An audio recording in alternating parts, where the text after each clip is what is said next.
അല്ല, ഇത് ഞാൻ ഓൾറെഡി ഞാൻ കോക്കുമായിട്ട് ഞങ്ങൾ ഇൻ്റർവ്യൂവിന് ഇരുന്നിട്ടുണ്ടല്ലോ, സില്ലി മോങ്സിന് വിഷ്ണുവിൻ്റെ കൂടെ. അതിന് ഞാനിത് അന്നും അശ്വന്തിനോട് സംസാരിച്ച കാര്യമാണെന്ന് വെച്ച് കഴിഞ്ഞാൽ, നമ്മൾ പേഴ്സണലി ആൾക്കാരെ ഇത് ചെയ്യുമ്പോൾ മാത്രമേ ഇതിനകത്തോട്ട് സിനിമയെക്കുറിച്ച് ആർക്കും അഭിപ്രായപ്പെടാം.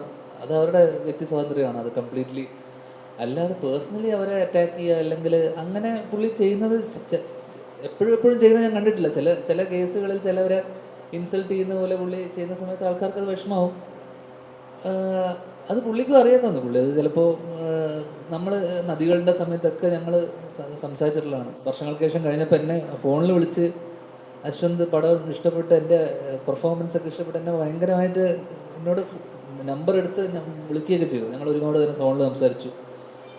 അപ്പോൾ പുള്ളി ജെനുവിൻ, എനിക്ക് തോന്നിയിട്ടുള്ള പുള്ളി ജെനുവിൻ ഫിലിം ലവറാണ് എന്തൊക്കെ പറഞ്ഞാൽ. പിന്നെ പുള്ളിക്ക് അതിൽ നിന്നൊരു, ഇപ്പോൾ യൂട്യൂബ്, ഇപ്പം നമ്മൾ നിൽക്കുന്ന എല്ലാ സ്ഥലത്തും ഇതിനൊക്കെ ഒരു റവന്യൂ ഉണ്ടാകുന്നുണ്ടല്ലോ. അപ്പോൾ ആ റവന്യൂ ജനറേറ്റ്, ഇപ്പോൾ സിനിമയെ നന്നാക്കുക, സിനിമയെ ഉദ്ധരിക്കുന്നതല്ലല്ലോ ഇവരുടെ മോട്ടീവ്. പർപ്പസ് എന്ന് പറയുന്നത് സ്വാഭാവികമായിട്ടും പുള്ളിയുടെ കുറേ ഫോളോവേഴ്സ് ഉണ്ട്.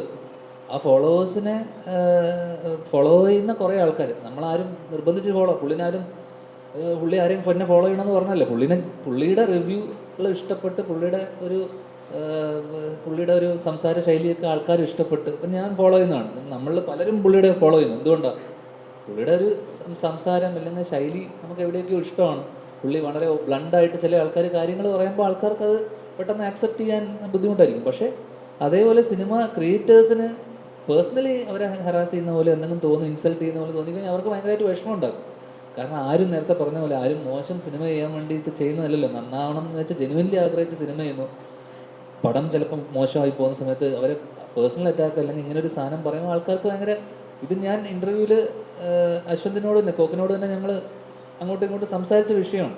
എന്നുവെച്ചാൽ ഡിസ്ട്രക്റ്റീവായിട്ടുള്ള, കൺസ്ട്രക്റ്റീവായിട്ടുള്ള ക്രിറ്റിസിസം ഉണ്ട്, അതോടൊപ്പം തന്നെ ഡിസ്ട്രക്റ്റീവ് ആയിട്ടുള്ള ക്രിറ്റിസിസം ഉണ്ട്. അപ്പോൾ ചില സമയത്ത് ആ ലൈന് ബ്രീച്ച് ആയി കഴിയുമ്പോൾ അത് ഭയങ്കര ഡിസ്ട്രക്റ്റീവ് ആവും. ഡിസ്ട്രക്റ്റീവ് ആയി കഴിഞ്ഞാൽ ആൾക്കാർ ഒഫൻഡഡ് ആവും. അപ്പോൾ ഒഫൻഡഡ് ആവുന്ന സമയത്ത് ഇതുപോലെയുള്ള, ഇപ്പോൾ കഴിഞ്ഞ ഏതൊക്കെ സിനിമകൾ വന്നപ്പോൾ കോക്കും പ്രൊഡ്യൂസേഴ്സൊക്കെ തമ്മിൽ ഭയങ്കരമായിട്ടുള്ള വിദ്വേഷമൊക്കെ ഉണ്ടാവാൻ കാരണം അത് ചില സമയത്ത് ഒരു ലൈൻ ക്രോസ് ചെയ്ത്, ഒരു തിൻ ലൈനാണല്ലോ, ആ ലൈൻ ക്രോസ് ചെയ്ത് പോയി കഴിയുമ്പോൾ ആൾക്കാർക്ക് അത് ഒഫൻസീവ് ആകുമ്പോൾ ആൾക്കാർ അതിന് റിയാക്ട് ചെയ്യും, തിരിച്ച് പുള്ളി റിയാക്ട് ചെയ്യും. അല്ല, ഇതൊക്കെ വിത്തിൻ സോഷ്യൽ മീഡിയ മാത്രമല്ല, അല്ലെങ്കിൽ ഈ പറഞ്ഞ ഇതിനകത്ത് മാത്രം നടക്കുന്നൊരു സംഭവമാണ്. അൾട്ടിമേറ്റ്ലി ഇതിനൊക്കെ മുകളിലാണ് സിനിമയുടെ പവറും സാധാരണക്കാരും. സിനിമ നല്ലതാണെങ്കിൽ ഈ പറഞ്ഞ യാതൊരുവിധ വിഷയമില്ല എന്നാണ്. അപ്പം കാരണം ഞാൻ അത് തന്നെ പറഞ്ഞിട്ടുണ്ട്. കാരണം അശ്വന്ത് നല്ലതെന്ന് പറഞ്ഞ സിനിമകൾ മോശമായിട്ട് ഓടിയ സിനിമകളുണ്ട്. അശ്വന്ത് മോശമെന്ന് പറഞ്ഞ സിനിമകൾ ഇവിടെ സൂപ്പർ ഹിറ്റ് ആയിട്ടുണ്ട്, ഇല്ലേ? അപ്പോൾ ചില ആൾക്കാർ പുള്ളിനെ ഫോളോ ചെയ്യുന്നു.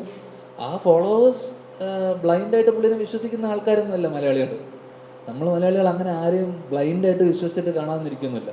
പിന്നെ വേർഡ് ഓഫ് മൗത്ത് എന്നുള്ളൊരു സാധനം എന്തായാലും ഉണ്ട്. കാരണം സിനിമ ഒരാളുടെ മാത്രം ഒരു അഭിപ്രായത്തിൻ്റെ പുറത്തൊന്നുമല്ല നമ്മൾ സിനിമ കാണാതിരിക്കുന്നത്.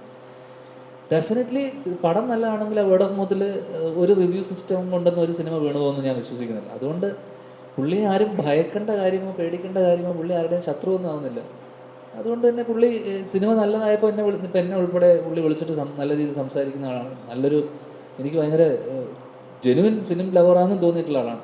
പക്ഷേ നേരത്തെ പറഞ്ഞ പോലെ പേഴ്സണൽ ആവുന്ന സമയത്ത് ഇത് ലൈൻ ബ്രീച്ച് ചെയ്യുമ്പോൾ ചിലർക്ക് ഹേർട്ട് ആകുമ്പോഴുള്ള പ്രശ്നമാണ് ഇത്. അത്രയേ ഉള്ളൂ.